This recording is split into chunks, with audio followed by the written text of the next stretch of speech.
그래서 롱의 인터랙션 하이포테시스 부분 안에서 그죠? 인터랙션 하이포테시스 요거서부터 이제 조금 정리를 하면서 저희가 언어 분석 방법 오늘 나가도록 하죠. 자, 롱의 인터랙션 하이포테시스 상호작용 가설이다 이렇게 얘기를 합니다. 상호작용 가설 안에서 successful language learning 성공적인 언어 학습에 있어서 가장 중요한 것은 뭐라고 얘기했어요? 어떻게 학습을 하는 것이 성공적인 언어 학습을 한다? 네, 많이들 뭐 이제 알고는 있는데 자신있게 얘기를 하진 않는 거죠. 왜? 부끄러워서. 네, 그죠? 네. 상호작용이라고 하는 것이 성공적인 언어학습에 대한 주춧돌이 되는 것이다 라고 얘기를 합니다. 왜? 상호작용이라고 하는 것이 어떻게 성공적인 언어학습을 하는 건데 성공적인 언어학습은 인풋을 통해서 인테이크가 되고 그것이 자연스럽게 아웃풋까지 연결이 되도록 하는 모든 과정들이 한눈에 관찰되어지고 보여질 수 있을 때 그게 성공적인 언어학습이라고 얘기를 하는 겁니다. 이해하시겠어요? 그러면 이런 상호작용 을 통해서 그죠? 학생들한테 성공적인 언어학습을 할 수 있도록 하는 인풋이 제공이 되어진다는 얘기예요. 그런 인풋을 우리는 뭐라고 얘기하죠? 크라시엔의 용어를 빌어서 그렇죠. 야, 이거 큰 소리로 얘기해야 돼요, 여러분. 자꾸 입에서 익숙하도록 얘기를 해야 되는 거예요. comprehensible input이에요. 이해하시겠어요? 이해 가능한 언어적 입력이라는 거야. 근데 상호작용이 이런 이해 가능한 언어적 입력을 어떻게 진행하는 거죠? 상호작용의 수업이라고 하는 것은 혼자서 학습하는 것이에요. 같이 더불어 학습하는 과정이에요. 같이 더불어죠. 상호작용이라고 하는 것은 give and take가 있어야 되는 거야. 랭귀지 러닝을 한다 하더라도 그 랭귀지를 가지고 실제 상대에게 말을 하고 상대의 말을 듣고 이러면서 대화 방식으로 진행되는 conversation. 그죠? 이런 대화 방식으로 진행되도록 하는 수업을 우리가 상호작용 수업이라고 얘기하는 거예요. 그러니까 우리가 정보를 전달했을 때 한쪽 방향으로만 정보가 가는 거예요. 그래서 그리고 정보가 끝나 그걸 원웨이라고 얘기를 합니다. 근데 상호작용이라고 하는 것은 한쪽 방향만 가는 게 아니라 갔으면 와야 돼. 그래서 어떻게 투웨이 방식의 학습이라고 얘기를 하는 거예요. 양쪽 쌍방향 간의 그러한 bidirectional. 그죠? 쌍방향 간의 학습의 형태를 갖다가 상호작용이라고 하는 거야. 그런 상호작용을 토대로 해서 어떤 표현을 했어. 그죠? 그런데 상대가 그걸 못 알아들었어? 그러면 그 못 알아들은 시그널을 토대로 해서 다시 이전의 발화에 대한 부분들을 갖다가 어떻게 합니까? 그렇죠. 수정하는 거예요. 그런 수정이 뭐예요? modified interaction이라고 얘기했죠. 그죠? 야, what kind of advantage do you have? 그죠?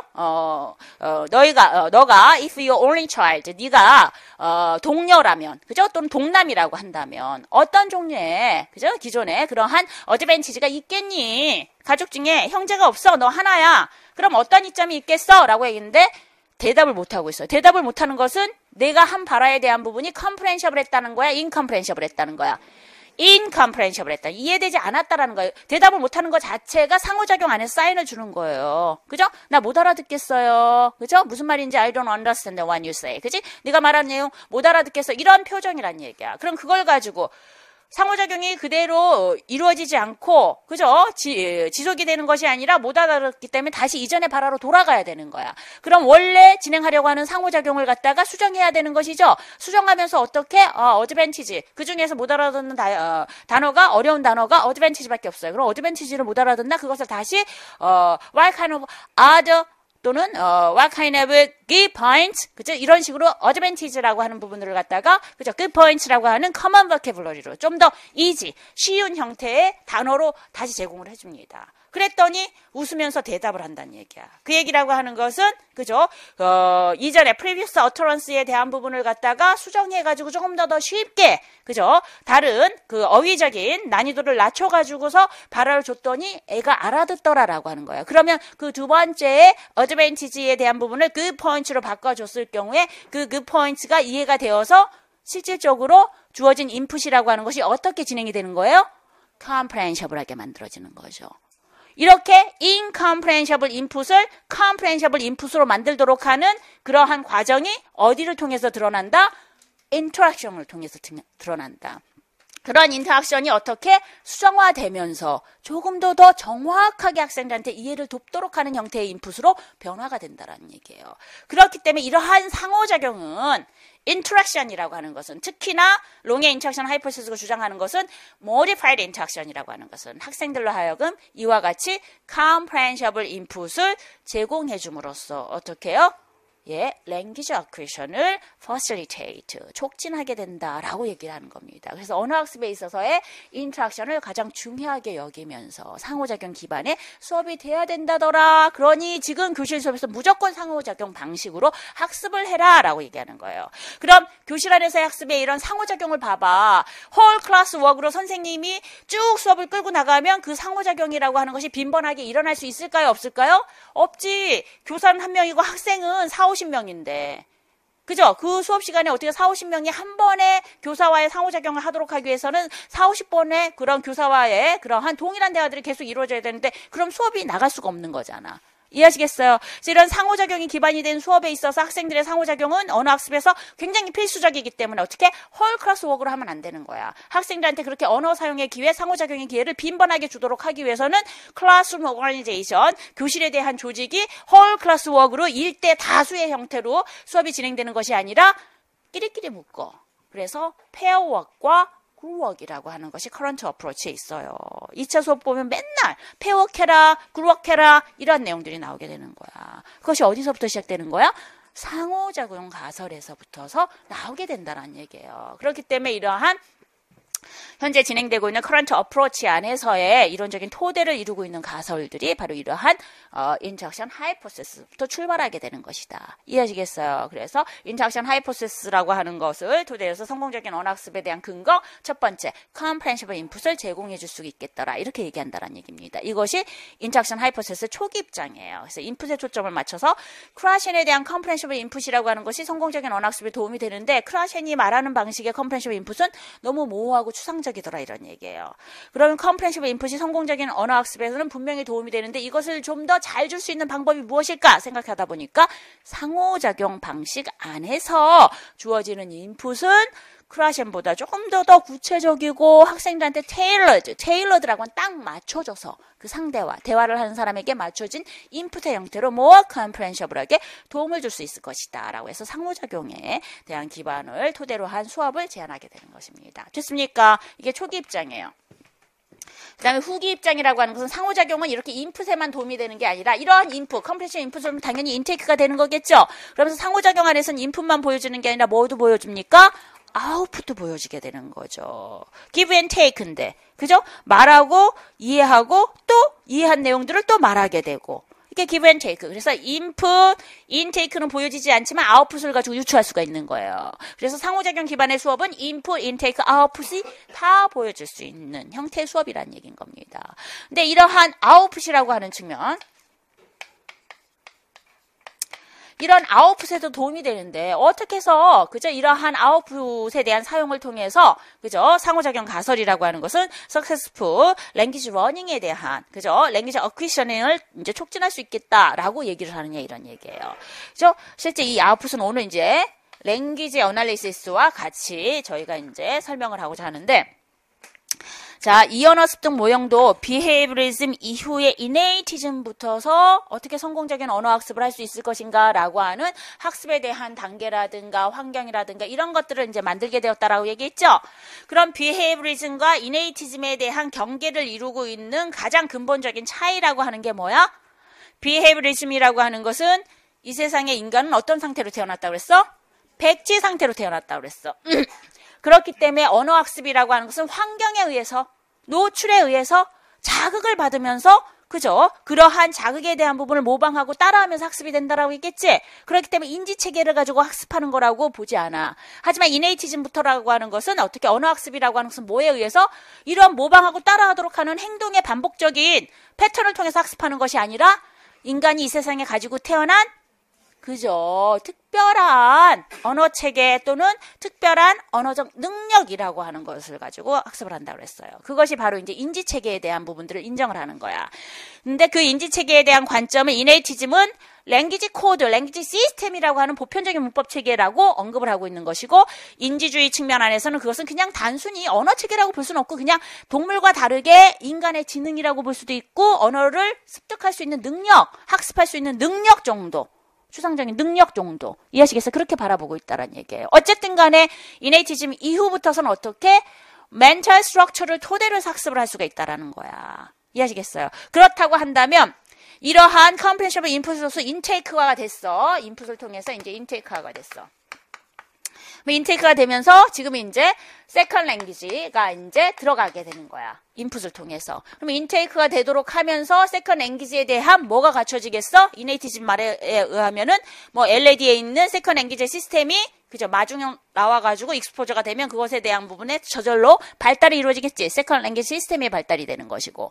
또는 커그니티브즘 측면에 보면은 주어진 인풋에 대한 규칙들이 갖다가 들어와가지고 서로 규칙끼리 연계가 되어서 그 자체적으로 세컨 랭귀지 시스템이 만들어지고. 이해하시겠어요? 어쨌든 주어지는 그러한 인풋을 토대로 해가지고서 학습자의 인지구조 안에는 뭐가 쌓이게 되는 거야? 세컨 랭귀지 시스템이 쌓이게 되는 거야. 그치? 근데 이게 우리가, 그죠? 그, 목표 언어에 대한 언어적 인풋을 상호작용해서, 한 번에 준다고 한 번에 모든 시스템을 갖출 수 있어요? 없어요? 없어. 이게 시간이 걸리겠지. 일정 시간.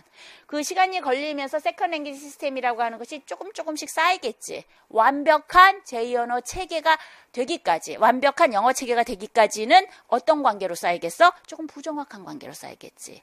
하나씩 배우면서 아직 덜 배워지는 것도 있을 거고, 그렇기 때문에 미완성의 랭귀지 시스템이 만들어지는 거야. 오늘 이제 그 언어 분석에서 할 건데 그런 용어를 우리 뭐라고 하냐면 인터랭귀지라고 표현해요. 인터랭귀지. 이해하시겠어요? 인터랭귀지라고 하는 것은 인터, 두 개 사이에 있어.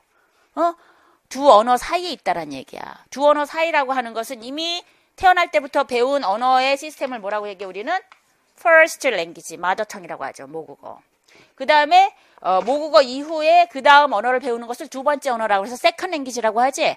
그치? 그래서 모국어만큼 빈번하게 실제 내가 사회생활을 하면서 그 언어를 사용한다면 세컨 랭귀지라고 얘기하지만 우리처럼 특정한 목적과 특정한 사람들 앞에서만 사용해. 그러니까 일부만 사용하는 언어를 우리는 포린 랭귀지라고도 얘기를 해요. 어쨌든 간에 순서로는 두 번째 배우는 거야. 세컨 랭귀지 상황이든 포린 랭귀지 상황이든. 이해하시겠어요? 그러니까 우리나라 같은 경우에 영어가 포린 랭귀지지만 그쵸? 오피셜 랭귀지로 이제 영어가 사용되는 나라들이 있죠. 뭐 예를 들어서 싱가포르나 뭐 이런 데서 이제 오피셜 랭귀지 사용돼. 그런 이제 세컨 랭귀지야. 요즘은 이제 중국어를 많이 쓴다고 하긴 하지만. 그래서 어쨌든 그래서 이제 모국어와 그 다음에 두 번째로 사용되는 세컨 랭귀지든 뭐 이제 포린 랭귀지든 간에 두 언어 사이에 그쵸? 세컨 랭귀지를 배우게 된다면 퍼스트 랭귀지와는 좀 다르고 그렇다고 완벽한 세컨 랭귀지와 또는 완벽한 포린 랭귀지와 똑같은 시스템이 아니야. 어쨌든 이 두 언어 사이에 어정쩡하게 주어진 건데 방향은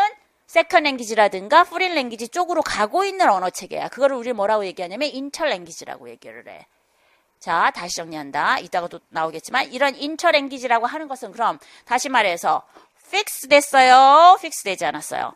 픽스 되지 않았어. 완벽한 언어가 아니란 얘기. 그럼 이런 중간 언어 체계로 인테이크를 가지고 있는데 아웃풋을 한단 말이지. 아웃풋을 해. 그럼 이 아웃풋이라고 하는 것이 코렉트하게 나올 확률이 높아? 인코렉트하게 나올 확률이 높아? 그렇죠. 인코렉트하게 나올 확률이 높아. 그러면 인코렉트하게 아웃풋을 한다라고 하는 것은 완벽하게 successful language learning이 된 거야? 안 된 거야? 안 된 거야. 그러면 이렇게 인코렉트하게 나온 아웃풋에 대한 부분을 어떻게 코렉트하게 만들어야지만 successful language learning이 되겠지?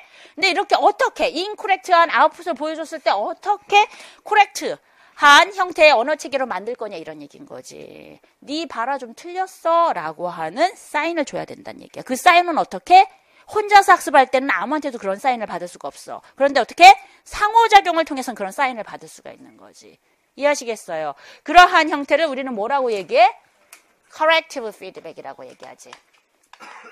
너 좀 이상해. 정확하게 써야겠어. 라고 하는 반응을 보여줘. 그게 corrective feedback이야. 그럼 corrective feedback을 통해서 내가 부정확한 I go to the supermarket이라고 go라고 한 표현을 펴서 Sorry, excuse me, I don't understand what you say. 네가 말하는 내용이 무슨 말인지 모르겠어. Good? 뭐 이런 식으로 보여줬다는 얘기야. corrective feedback을. 그랬을 때 good가 아닌가? 라고 해서 다시 한번 자신의 발화를 생각하고 그 과거로 쓰려고 했는데 그러면 went인가 해서 I went to the supermarket last night 라고 얘기를 했을 경우에 리포뮬레이션이 일어나게 되는 것이지. 그래서 이런 상호작용을 통해서 corrective feedback을 받게 되면은 어떤 형태의 아웃풋이 나온다는 얘기야? 조금 더 정확하고 맥락에 맞는 형태의 아웃풋이 나오는 거야. 그것을 우리는 pushed output이라고 얘기를 한다더라라는 얘기예요.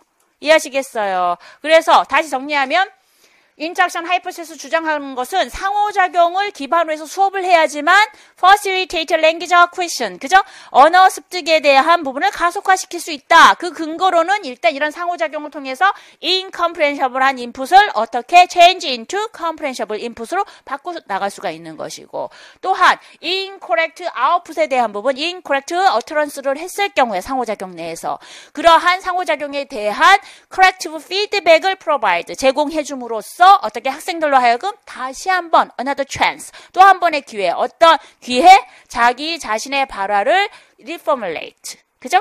reflect, 자신의 이전의 previous utterance를 다시 한번 돌아보고 그것을 재수정할 수 있는 기회로서 좀 더 완벽한 grammatically correct하고 sociolinguistically correct한 형태의 pushed output을 줌으로써 인풋뿐만 아니라 아웃풋도 보다 정교하게 정확한 형태로 출현시켜 나갈 수 있도록 함으로써 어쨌든 간에 이런 상호작용을 기반으로 한 수업이라고 하는 것은 language acquisition을 촉진해 줄 수 있겠다라고 하는 것을 보여주는 것이 바로 인터랙션 하이포테시스고, 그러한 과정 중에서 학생들의 이해를 돕도록 하는 컴프레hen시브 인풋은 대표적으로 두 가지 방식으로 어휘에 대한 단순화라던가 복잡함이라던가, 또는 이제 문장 구조에 대한 단순함이라든가 복잡함으로써 렉시컬 모디피케이션과 센트릭 모디피케이션 형태로 주어진다라고 하는 거. 그리고 이제 corrective feedback이라고 하는 것은 pushed output을 만들어 나가도록 하기 위한 여러 가지 형태의 피드백으로 explicit correction부터서 오늘 나갈 거예요.